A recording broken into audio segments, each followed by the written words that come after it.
everyone, and welcome to Queer Magic. And today we have Victoria Raschke, who is the host of the Witchlit Podcast, in which I will be appearing shortly.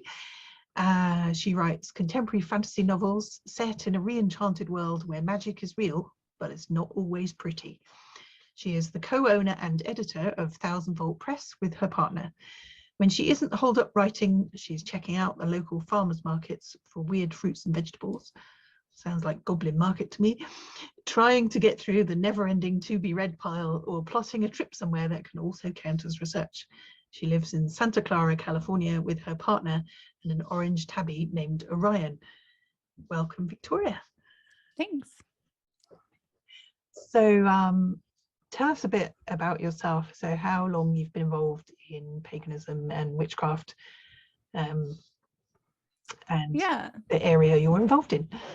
Yeah, so I probably had leanings in high school, but I didn't really find my stride until college, so 18, 19. Definitely started out in kind of women's spirituality, not strict Diana Wiccan, but mostly women groups, kind of women's spirituality. I suspect now as an adult that they were very heavily leaning on the reclaiming tradition, but at the time I didn't have that vocabulary. And then I had a son and realized that he was kind of being left out of that life and decided to find different pastures. So I practiced as a solitary person for a really long time. And then about 6 years ago, I guess I got involved with the Forced Edge tradition. Christine Grace's book just came out, The Witch at the Forced Edge. So I'm a dedicant in that tradition, but I haven't initiated yet, just honestly because of COVID and things happening and people are spread out. Put a spoke in the wheel. Yeah. And they're mostly, most of the tradition leaders are in Nashville, and I had lived in East Tennessee at the time, and now I'm in California. So initiation is a little harder, even without COVID. Distance wise, I'm a little further away. So total, that puts me at 30 plus years. So yeah. Oh, I hadn't thought about it that way. It's always a bit of a shock when you realize that, isn't it? Yeah. About the same length of time as me then. So and would you like to share your position on the queer landscape? Yeah, so I identify as bisexual. Again, that was one of those things I was there and I just didn't have a name for it. I definitely went through that. Oh, everybody's bi in college stage, and thought it was a phase. Wasn't a phase. I am in a long-term relationship with a man. We've been married for 20 years. In January, be 20 years. He's also bi. So we're nice. That, usual, completely invisible bi couple. So. Yes. Yeah. I think as bisexuals, we have to keep kind of coming out and going, yes, I am bi. Just because I am dating a member of a different gender does not mean I am not bi.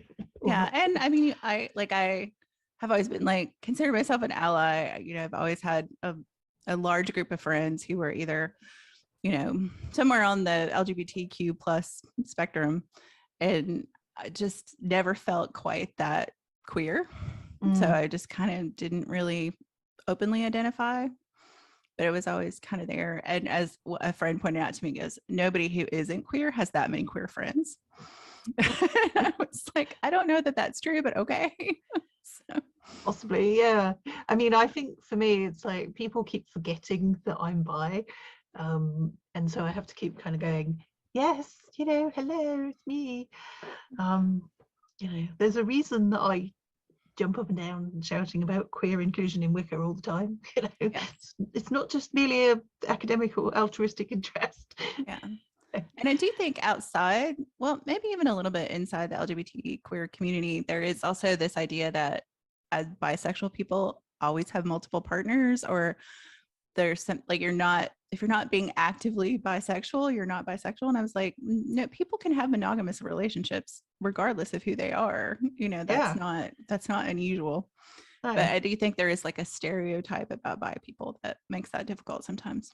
Yeah, and it's sort of like, this sort of idea that if you're in a relationship with a member of a different gender, that somehow that magically switches off your bisexuality, whereas, and if you were in a relationship with a person of the same gender, that would still magically switch off your bisexuality somehow. Right, exactly. And I'm like, we can't win.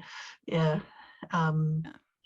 But I think it gives you a different perspective on the world, and that's why it's queer. It's not who you're having sex with, it's about your perspective on the world. Right. So, and I wonder, like, one of the things that I've thought about a lot the last couple of years, I've had several people ask me, is why I don't identify as pansexual instead of bi. And I was like, I never really thought bi meant only two, or only if it meant two, it was me and, my gender, cis female, and another gender. And I think part of it is because I'm almost 50, and like pansexual wasn't an option. Like that wasn't a terminology when I was younger. So I think it's not, I always kind of feel the need to go, I am not excluding trans people, non-binary people, like anybody from that identification. It's my gender and a different gender. So yes, absolutely agree. It never meant excluding trans people ever, right? Mm-hmm. I mean, I'm the same age, I'm early 50s, and like you say, pansexual wasn't available as a term when I came out to myself, and like you say, it means my gender and another gender. That's it. Completely agree. And I think, in the very early days, it was probably, when we didn't know about intersex people, maybe it was just, I like people with female bodies and people with male bodies. Bisexual, not bi gender kind of thing. But I think I really like the definition that says, my gender and another gender. Same. Same. It's a really good definition. And I think the whole internet flap where pansexuals were accusing bisexuals of being transphobic has now thankfully died down, but it was really irritating. It was really irritating. I mean, it's like, there's definitely not an oppression Olympics, and if there is, no one wants to participate in that. But it's just like, it seemed like a headache. It's like, not only do we not exist, but when we do exist, we're somehow bigoted. I'm like, that doesn't make sense to me. No, exactly. So, like, it was really irritating. So kind of glad that's gone away. Me too. And there's an excellent website called bi.org, which has a definition of bisexuality. That's what we just said. And then there's another definition of pansexuality that works with the definition of bisexuality. So it's really good. Yeah, that's really cool. And I think, our powers of invisibility, we make a big joke out of it, especially on Bi Visibility Day. It's like, hey, uncloaking, you can see me now. But it is annoying. And not helped by people not really understanding what bisexuality is, or like that kind of the whole thing. It always makes me wonder, like, LGBT has been around for a long time. What did you think the B stood for? Like, I don't know, that is weird, isn't it? So the tradition that you're in, how does that work with LGBT identities? I mean, from what I've experienced, just in studying and becoming a dedicant, like, there's really not much that's gendered at all. Right. Like it's so bioregionally based. Like the main tenets of the tradition are really about connecting with the land you live on.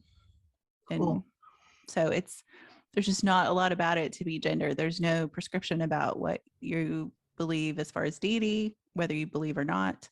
And like, I don't want to give too much of Christine's book away because I really want people to go buy it because it's beautifully written.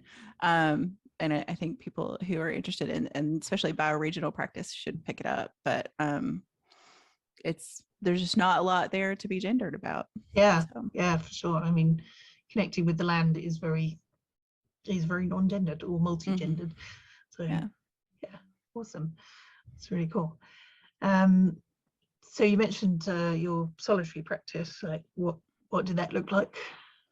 I would say it's probably fairly heavily Wiccan influenced. I mean, the first books I read on any sort of paganism definitely was in that Scott Cunningham realm. It was when he was still alive. It was, early 90s. And I think the more I've practiced, the more I've probably picked up from folkloric practice.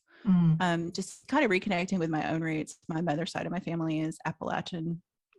And although we kind of moved we were kind of city Appalachian folk, we, I definitely still had that connection. So I've really reconnected with that. And then I mostly still practice solitary because, A, people aren't really getting together during COVID. And B, like I said, most of my tradition is in Tennessee. So now that I'm not, there's not a lot of getting together, but it's gotten pretty quiet over the years. Like, it's definitely different. I have a fly in my house. It's making me insane. In case anybody's wondering why I'm like doing that. But more kind of ancestor veneration and, just kind of quiet observation. There's not a lot of, by myself, there's not a lot of big ritual kind of stuff. It's mostly small, a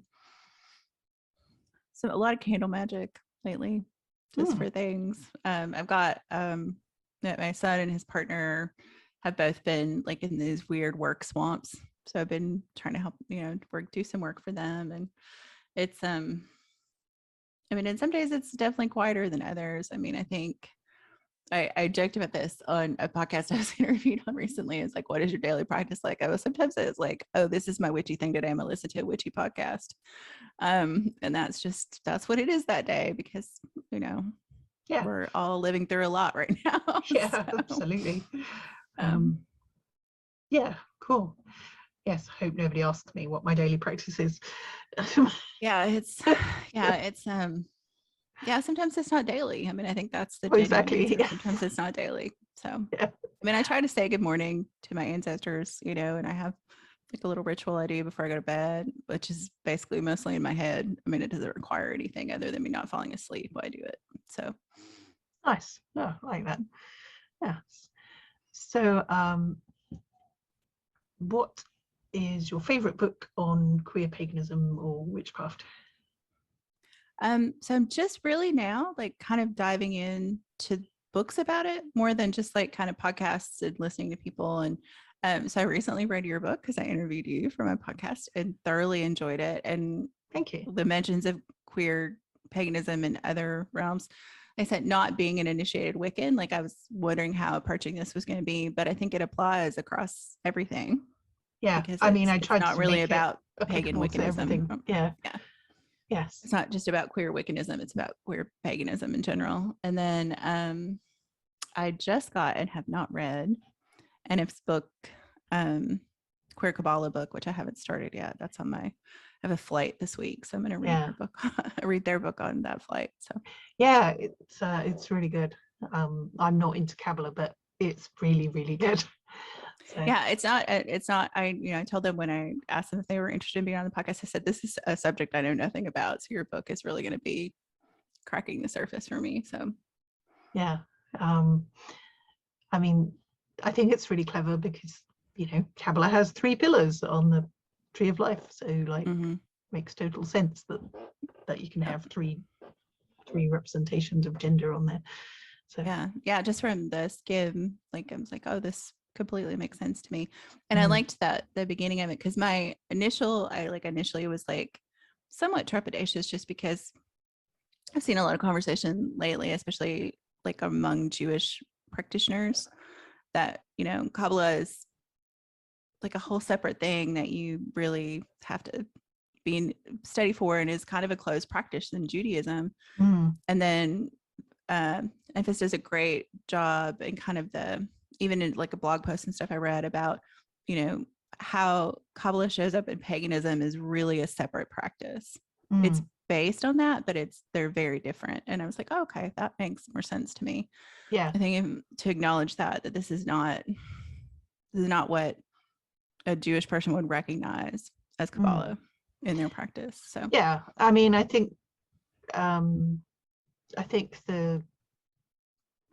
kind of why I didn't do Kabbalah, because I do think it's a Jewish practice, but I like the way that Enfys separated the two out and made it clear that, like, okay, what we're talking about here is the occult tradition of Kabbalah, which is different. I mean, in the Western occult tradition has borrowed so heavily. I mean, sometimes outright flatly stolen, but there's been some borrowing, but there's been a lot of theft too. So I think recognizing that, and this is how it's been practiced, at this point over a century, I guess, even really, if you think about Golden Dawn and OTO and all that stuff, I mean, they definitely incorporated that into their practice. So well, actually, the Kabbalah, there were, in medieval Spain, you had Christians, Jews and Muslims all talking to each other and sharing ideas, and the Christian Kabbalah really emerged from that, and then the occult Kabbalah emerged from the Christian Kabbalah. So kind of makes sense, for sure. I think it's perhaps more abstract than the Jewish version. I don't know. But I've pretty much managed to divorce my practice from the Western mystery tradition fairly effectively. So and it would it was pretty, like, the stuff that was handed on to me wasn't particularly Western mystery tradition oriented, so it wasn't too much work to go, all right, I'm just going to take this bit out as well. It's, I don't know, I think that, like, the history of this kind of developing pagan in all of its branches, just that part is enough to, like, keep you reading for the rest of your life. Like, I think just there's just so much nuance and good and bad stuff. I don't know why I happen to have a fly in my house today of all days. I saw it though. I actually saw it on the video. So it's proof that it exists. It does exist. I'm not just, like, batting at the air. But like, the history of things, and I think now, because I am reading more widely, like, just history of the occult practices in general, the history of neo-paganism, the history of Wicca, that it's really informed my practices, kind of like you said, like, these are things I may feel more comfortable incorporating because now I actually know the history of them, or things I'm like, I'm not really comfortable with how we got to this part. I think I'm going to pull this back out. So I think that's definitely different than as a brand new pagan when I was just like, everything was shiny. So I think so. I think a lot of people are getting to the point of, like, okay, what is my practice really about, and how can I refine it down to, like, the bits that fit, rather than sort of being a magpie picking all the shiny things from everywhere. I mean, because it really is. I mean, like, I think a lot about, like, and partly because my interest in, like, occult things and paganism came out of my parents' brief dabbling in New Age stuff when I was in high school. And so there was a lot of conversations about medium channeling and chakras and stuff that that's not really part of my practice. I mean, I have friends, I have family, I have other people who are mediums, but it's not part of my regular practice. But it definitely was something I was interested in early on. And and I think there is a distinction between the New Age approach to things and the pagan approach to things. I think there's a very different emphasis in those two sets of practices, I think. Yes. I think probably, like, early on for me, they were very intertwined just because of availability of information, and have gotten, like, in my understanding, more and more distinct as time's gone on. So I think so.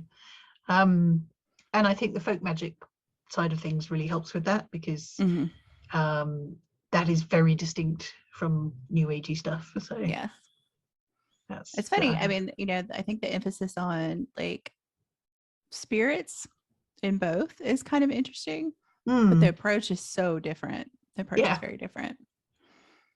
Yes, I think the thing is, I think that it's really important to respect that the spirit has agency and its own free will, and isn't just like a projection of something else.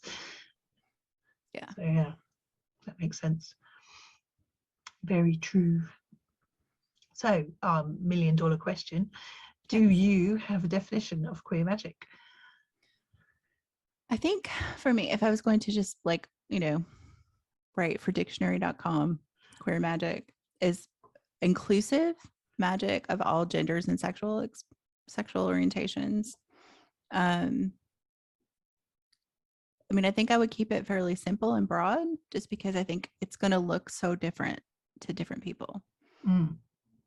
So I think the bigger the umbrella we can make, the more people will feel comfortable underneath it. So yeah, I like that. It's really cool. So your big creative project at the moment is the Witchlit Podcast. Yeah, so tell us about that. Yeah, so I have wanted to do a podcast for a while, and the first idea I had, literally somebody else was doing the exact same thing, which I found out when I was going to look for domains, and I was like, okay, well, that's not going to work. So it took me a little while to noodle on kind of where I felt like I had enough expertise to not feel like a total imposter, and also aligned with my interests. So Witchlit was born. So Witchlit Podcast is basically talking to writers of the occult, both fiction and nonfiction. So the goal is to talk to fiction writers who have occult elements, especially pagan witchy elements in their books, and then writers who are writing about the occult in nonfiction. So you and other folks. And really the purpose of the podcast is really to talk about writing and how the occult impacts that. So with fiction writers, especially if they're practitioners, like how do they weave those things in? Like how far are they willing to take the fantastic if they actually practice magic themselves? And then with occult writers, like why this subject? How do you approach it? What does research look like for you? What does writing look like for you? Your journey as a writer. So it's really focused on the writing aspect, but the people are focused on the occult, I guess. Yeah, that's great. I really enjoyed being on it. So I thoroughly enjoyed our conversation. So, it launches officially in January. All my podcast mentors said have 6 interviews in the can before you launch. And I just figured because we were over the end of the year and holidays and stuff, that was probably not a bad idea. So we plan to launch at the end of January, and then it'll be a monthly podcast unless things go like gangbusters, and then we'll try to increase the frequency. So yeah, it's really exciting. I think it's going to fill a nice niche in the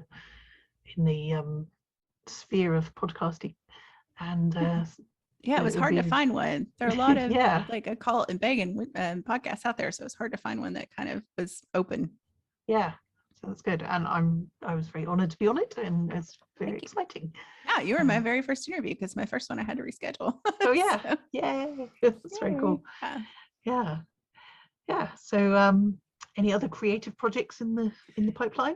Yeah, so I'm technically doing NaNoWriMo right now. Oh, cool. I say technically because I'm always a nano rebel, and I have never won nano officially. I've never hit 50,000 words in a month. So my goal for this November was to write every day. I've been working on a book for over a year, and I just, with moving cross country and COVID and everything, like it wasn't gelling. So I hadn't really written for a few months. So really it was to reset that writing every day muscle.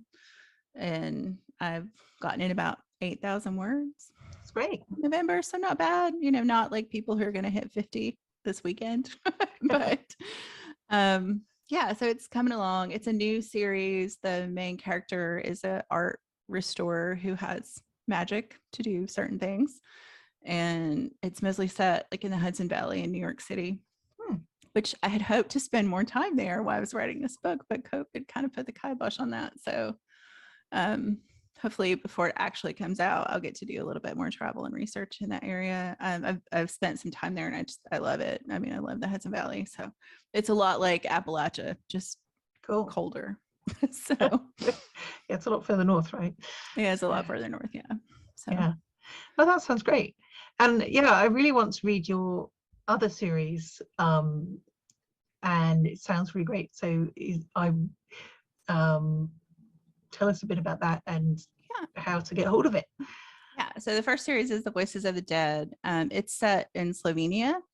I lived there for a year in college and fell in love and feel like, I would like to consider myself an honorary Slovenian, but I don't think I can bestow that on myself. So the character is an American who lives in Slovenia, and she learns late in life, in her 40s, that she can basically interact with dead people in a very material way. Like in her presence, the spirits of the dead are material. So she has a pretty unique power that you can imagine hitting that at 40 would throw things for a loop. And the 4 books basically cover her coming to terms with that and what it means and who she really is. And there's a lot of Eastern European mythology. She goes home. She's also Appalachian because I can write about that. It's something I know. So she goes home and has to kind of reconcile that part of her life too over the course of the books. And then during COVID, the first part of COVID, 2020, I wrote a companion cookbook because in the series she owns a tea house. Cool. So the cookbook came out of people asking me like, oh, you mentioned this thing in this book, how do you make it? And I was a caterer and taught culinary school, and I was like, I've always wanted to write a cookbook. Here's my opportunity. Yeah. So, I think that's the 5th book is ran the across cookbook. you. That's when I ran across you on Instagram. It was around that time. Yeah. So the cookbook came out February last year, or actually February this year. Sorry, February 2021. Right. It's all run together. But yeah, so that series is wrapped up. I anticipate there'll be some short stories come out of it, though. I have a couple of little side characters I kind of want to wrap up with that. And one of the characters from that series is in the new series too. Oh, so. Nice. I like that. Yeah. Crossover continuity thing. That's really cool. Yeah.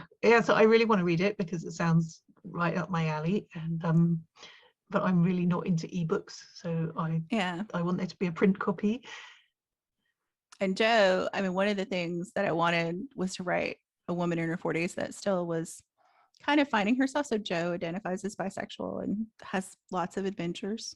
Cool. And also is, kind of a damaged person in some ways. So she uses things as a shield that maybe she shouldn't. So it was fun to write. And the new protagonist is kind of her opposite. So I kind of set myself a challenge there.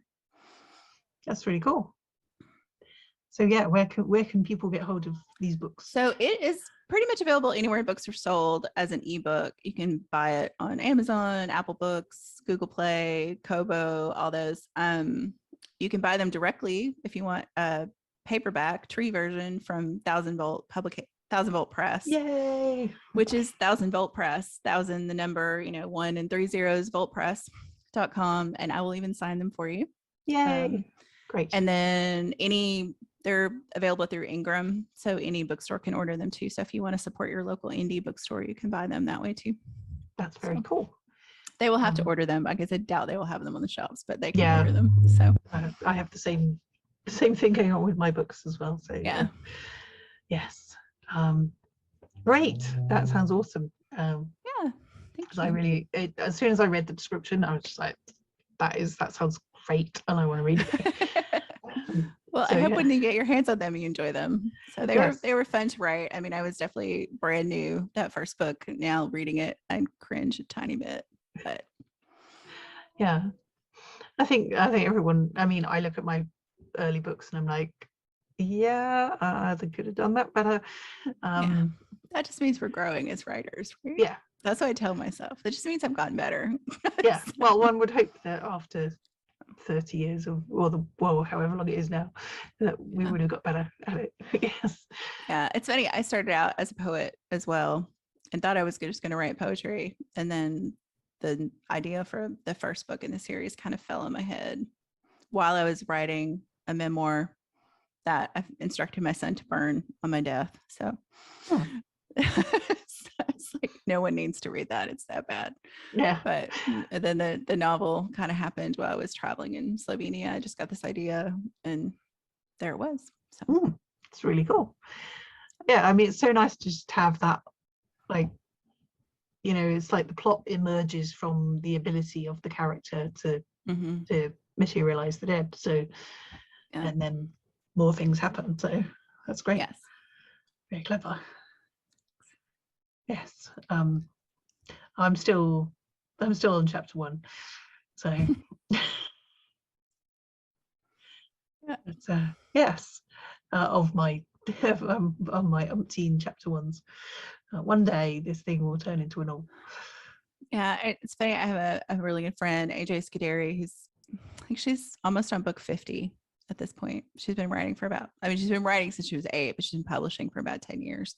And when she really decided that she was serious about it, she wrote a book that she knew was never going to see the light of day. It didn't matter if it was anachronistic, terrible, whatever, but it was going to have a beginning, middle, and end to prove she could finish a book. Nice. And she said it'll never get published because it's terrible, but it had a beginning, a middle, and an end. So that's good. Yeah. And I was like, that's pretty smart way to approach it, I think, because I too have a drawer full of first chapters. So yeah. I always, although obviously J.K. Rowling is definitely cancelled, I've always taken comfort from the fact that she went through 17 different first drafts of chapter 1 of the Harry Potter series. So yeah. I mean, I think there's a lot.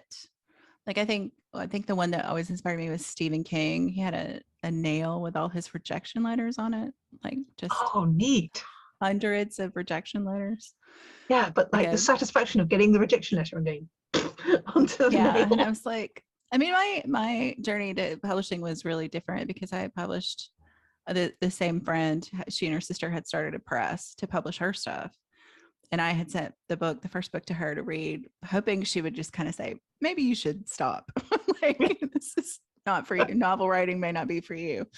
And she had it for a couple of weeks and was really quiet. And then she emailed me back and she was like, you know, we'd like to publish this if you're interested. Nice. And I was like, okay. So I didn't really go through the nail full of rejection letters, which is weird, but I think not as uncommon now with self-publishing. So the first 3 books were published with them, kind of in this hybrid model. And then they reorganized and I got all my rights back, and my husband and I started 1000 Volt, and then I just we put new covers on them. I finished book 4 and we published them all together. Great. So, yeah, really looking forward to reading them. It's going to be good. Yeah, thank you. So exciting. And I'm looking forward to you reading your novel when you get it finished. Yeah, one day. I'm gonna goad you down. Now you've got a coach. Yeah, so. That's great. Be careful what you offer there, because I'll be like, yes, bring it. No, I feel like anyone who wants to write and has a story to tell, like, all boats rise. The more books we get out there to tell stories, the better it is. Yeah. So yeah, I think that's great and a very inspiring saying. Yes. Yeah. So is anything else that you would like to share? I think those are like the big things going on right now. I'm just, trying to get through the end of whatever this looks like for everybody. I'm tired of being in my apartment.